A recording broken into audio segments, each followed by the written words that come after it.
pilason ang grade 9 student matapos gimbuno sang isa ka grade 10 student sang Julio Ledesma National High School, San Carlos City, alas 3:40 kahapon sang hapon, June 23. Ang biktima kag sospek ang lunsay nagaedad 17.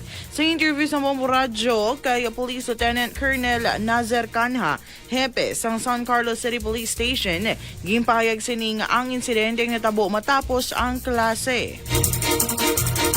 Suno diri may komosyon nga natabo sa duwa ka grupo sa mga estudyante kag naglagsanay ang mga initubtob nga naglabot sila sa Teachers Village, Barangay 2, masobra 1 kilometro ang kalayoon gikan sa nasambit nga eskwelahan kung sa diin natabo ang pagpangbuno.